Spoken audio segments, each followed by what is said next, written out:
Welcome back to the channel. In this video I'll be going over a couple more facts related to the Insta360 One R Aerial Edition for the Mavic Pro. I created a quick unboxing video last week and I was surprised by a lot of interest in it, so thanks everyone for checking that out. But it was pointed out that I did have the cameras incorrectly installed into the harness, so I'll be going over that and how important it is to get the correct camera on the top and bottom. And then I'll be pointing out some facts I found related to the lens guards, and the instructions that are included with the unit aren't exactly in sync with what I'm finding, at least as far as my particular unit, so we'll be discussing that. And the weather in Northern California this past week or so has not been all that drone friendly, so unfortunately the rain has dampened, pardon the pun there, the efforts of me getting this camera up in the air. And on a sunny day, it was my turn to take care of our dog that recently had surgery to remove a cancerous mass, which I loved taking care of him, but unfortunately just took away from the sunny time that I had to fly the drone. To get a bit more familiar with this until I get the drone in the air, I put the two 360 cameras together in the regular mounting bracket and walked around the house with the selfie stick attached and gathered some footage. You can see the screenshot that I have that footage within Adobe Premiere Pro. That's the software I use to generate my videos for YouTube. And I installed the appropriate plugins identified by Insta360, and everything seemed to work fairly well there. I did attempt to use the Insta360 Studio 2020. The video looked fine and all the controls there worked fine, but the audio was almost unusable. I couldn't even hear it very much. It was barely there.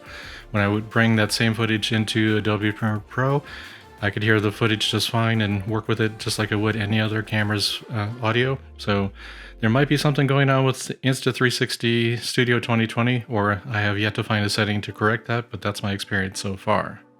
And a correction to last week's video, of course, I had taken a picture with the cameras installed, but the cameras were in the incorrect positions. The top camera is the one that's marked with flow state stabilization on the end of it, which is correct in this particular picture, and then the split lens 360 is on the bottom. So make sure you install them into the correct slot. Otherwise the stabilization doesn't seem to work very well, or you'll get jittery footage based on one of my viewers' comments back to me on that particular video. The other thing I found is the cameras themselves just pushed into and snapped into the clips for the harness. They actually move around quite a bit just by themselves. It's important that the lens guards are used to hold them in place, but depending on which way you install the lens guard, it doesn't seem to hold it in position or down in any way. And the instructions that I received with the unit about which way to install the lens guard doesn't seem to correspond to the actual units I have here. So you can see that I installed the lens guard in one particular orientation, which I thought it should have gone, and everything's still shaking around here. So I'll show you the differences that I found between the instructions and the lens guard itself. But if I flip this around in the other orientation, there's actually a difference in the indents for the lens within the lens guard. If you flip it around, it does seem to snap into place and fit all the way down. And in that particular orientation, it actually does seem to remove the slop that's in the whole thing. It's nice and solid in this case as far as the lens guard, and the camera itself seems to be solid as well. So let's find out in the next section here what might be going on here, and then hopefully there'll be some clarification from Insta360 on this, because it's just not syncing of what I'm finding in the instructions that I received with the unit. Now here's a picture of one of the sections from the pamphlet that I received with the product, and if I could find a link for this, I would have put that down in the description section of the video, but unfortunately I didn't. If I do find one, make sure you check out the description section for that information and other information related to this product and the video.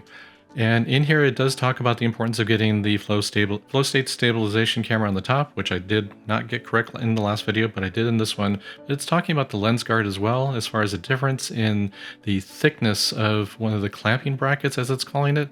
And I took a micrometer out and mic'd mine, and I did not find any difference in the thickness. I do not see a visual difference, nor do I see a thickness difference with a micrometer. So I'm not quite sure what they're talking about here. So I'm going to show you an actual picture of mine next, where you can see the difference, or no difference, but there is a slight difference in the shape of the cutouts for where the lens guard goes on top of the lens itself. So that's where I think the importance is, at least in my particular unit. Now here's the bottom camera data connector on the back end of it. The top section, you can see on the left, the rear has the smooth rounded corners and the front has rounded with this flat section, and of course the split lens 360 markings. Now, a couple of differences with the instructions versus the actual lens guards. As you can see in the picture from the instructions, it says there is a thinner clamping bracket on the lens guard, and that's supposed to be put to the end of the camera with the printing on it, basically the front of the drone, the side that's exposed in the bracket. But what I found is the actual lens guards I received, both of them have identical sized clamping brackets, and I used a micrometer to measure the thickness of them. They're the same. So the instructions versus what I received are not agreeing in that particular part of the description. And the other part is you'll notice that there's a section in the lens guard that has a round section cut out of it just in front of the clamp, or inside of the clamping brackets there by the lens cover itself. And on one side it's just a round portion of a circle, and then on the other side on the right you'll see that it's a start of a circle, and then it's got a flattened out section.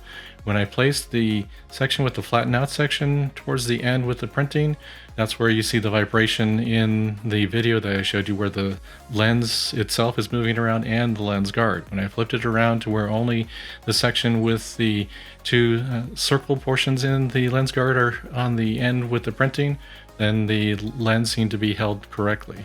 So hopefully there's clarification in future documentation, or Insta360 will make a statement about that, or other users might be able to clarify it. Maybe I'm misinterpreting this, and let me know in the comment section if you have better information on this.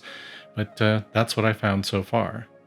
Well, that's what I've learned this past week. I've done some testing with software, worked on the camera a little bit on the drone, found out the lens information. So if you have updated information that I don't have yet, make sure you leave me a comment down in the comments section, and make sure you hit that like button if you learned something in this video. Subscribe to the channel if you haven't already, and make sure you hit the bell notification to get notified when I upload new videos. Check out the description section for links if you want to help try to support this channel. Use my affiliate links down there, and even consider becoming a Patreon supporter to help support the efforts of this channel to produce videos about products such as this.